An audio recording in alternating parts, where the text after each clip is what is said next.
Angélique et Philippe ont fait 6 heures de bus depuis la région parisienne. Ils viennent visiter le marché de Noël de Strasbourg, plein de bonnes résolutions. Allez, on va essayer de ne pas dépasser,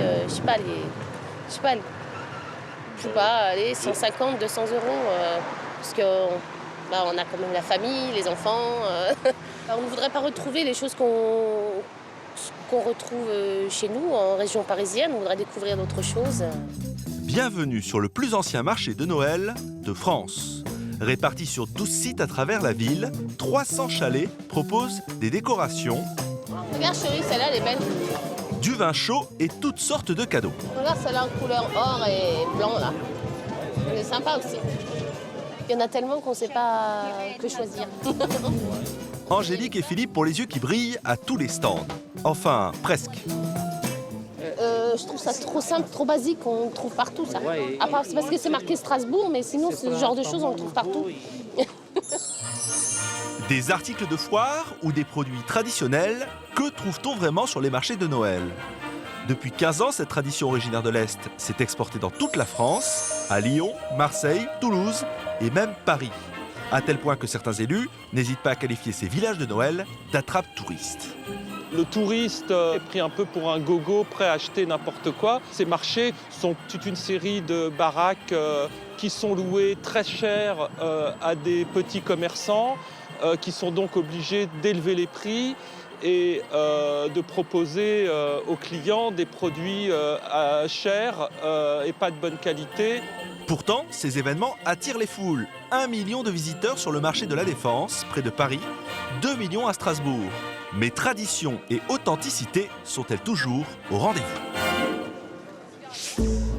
Pour que les touristes, comme Philippe et Angélique, puissent trouver les produits traditionnels qu'ils recherchent, la ville de Strasbourg a dépêché un agent spécial sur le marché.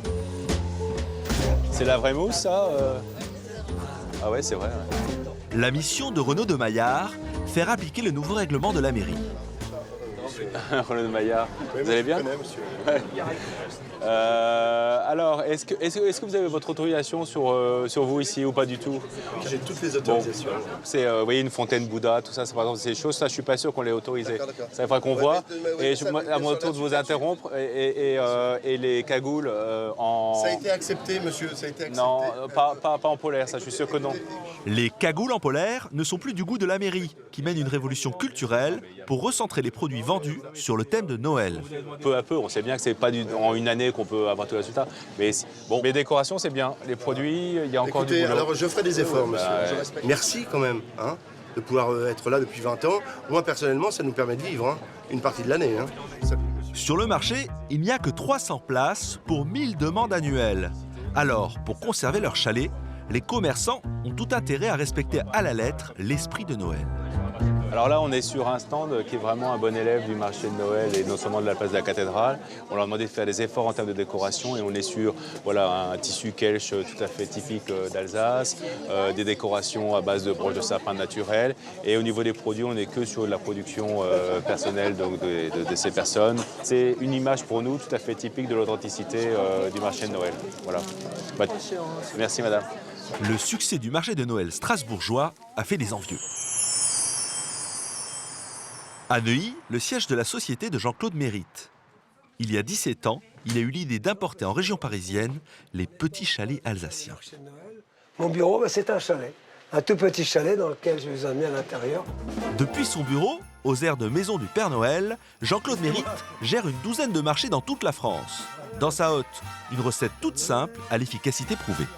La première des choses, au marché de Noël, on doit avoir des sapins de Noël à vendre. Ça paraît simple, mais in fine, c'est important. Avoir du vin chaud, par exemple, c'est aussi très important. Et avoir aussi un élément qui semble excessivement important, de la décoration de Noël.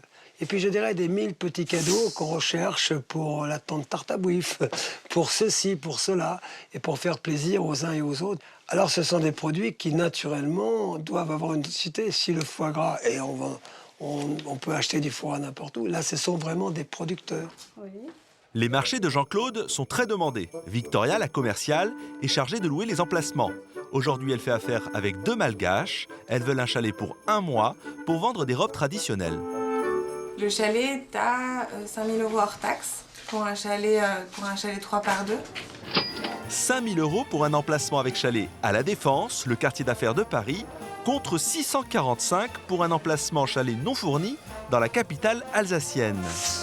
Jean-Claude tient à nous faire visiter son marché qui respecte, selon lui, l'esprit de Noël et l'authenticité. Bonjour. Ah, c'est superbe. Approchez, approchons. C'est que de la tartiflette, du cochon et du reblochon. Bonjour, monsieur.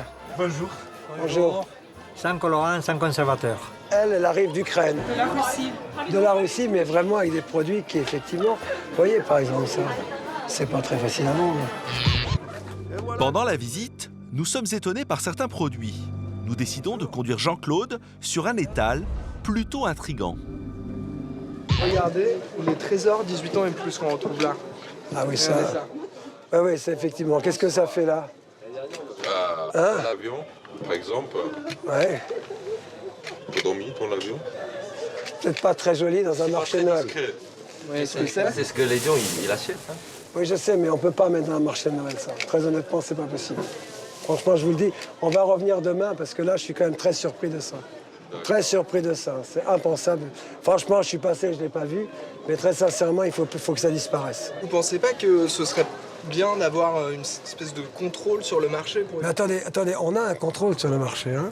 Maintenant, si vous voulez venir tous les jours avec moi, vérifier tous les stands, avec grand plaisir, je vous accueille. Hein. Avec grand plaisir, je vous accueille. Parce que très sincèrement, on regarde, on voit maintenant, effectivement. Je passe, je ne vais pas être amené de regarder derrière la caisse ce qui se passe. Franchement, je ne l'avais pas vu. Face à certaines dérives, loin de l'esprit de Noël et de la tradition, au cœur du quartier de la Petite France à Strasbourg, nous avons rencontré une bande d'irréductibles artisans. Leur chef, Jean-Pierre Ulrich, a même droit à un surnom gaulois. Jean-Pierre, c'est Obélix, voilà, c'est... Je ne suis pas gros, je suis bas de poitrine. Voilà. Sauf que des fois, ils ne transportent pas les menhirs, c'est des sapins de Noël qui transportent. Ils sont plus légers. C'est le marché des irréductibles petits producteurs d'Alsace. C'était très important pour s'identifier par rapport à tout ce qui se faisait ailleurs. L'impératif de ce marché, c'est que ce soit des produits un peu exceptionnels, qui aient vraiment, si on veut, une originalité, et qui soient fabriqués et produits et fabriqués sur la région Alsace. S'il y a un nouveau qui veut s'installer avec nous, on se donne le droit d'accepter ou de refuser qu'il s'installe, parce que, en fonction des produits qu'il propose. Pour nous prouver que sa potion magique à base de myrtille est authentiquement alsacienne, notre Obélix nous amène à 60 km de Strasbourg, à Breitenbach. Je vous présente ma cuisinière. Bonjour. On met le fruit, on laisse cuire, on rajoute du sucre, on a aussi du gélifiant, c'est l'agar-agar, vu qu'on est en bio. On laisse cuire et après c'est la mise au pot. Dans sa cuisine, Sabine fabrique entre 1000 et 1500 pots de confiture pour le marché de Noël. Pas de quoi se payer un chalet en région parisienne à plusieurs milliers d'euros. Notre marge de manœuvre est relativement réduite, c'est nos produits. Et à 6 000 €, l'infrastructure est trop lourde. Je suis obligé d'acheter une usine pour les produire et puis multiplier par 2 ma production, ce qui n'est pas évident. Jean-Pierre ne lâchera pas la tradition pour le profit. Irréductible, il restera. Bon ben voilà, madame. Merci, chef. Au marché de Strasbourg, Angélique et Philippe continuent leurs emplettes. Madame achète. Et monsieur porte les sacs. Je laisse faire. Je suis gentil. En 2 heures de marché, ils ont dépensé 60 €, moins que leur budget initial. Nous avons acheté des friandises pour les enfants, des décorations de Noël, une bouteille de vin et la pièce maîtresse de nos achats, ce magnifique masque. Comment dire, émerveillé de voir toutes ces lumières, toutes ces choses donc, à refaire avec les enfants, si possible. Quand tradition et authenticité sont respectées, l'esprit de Noël est toujours au rendez-vous.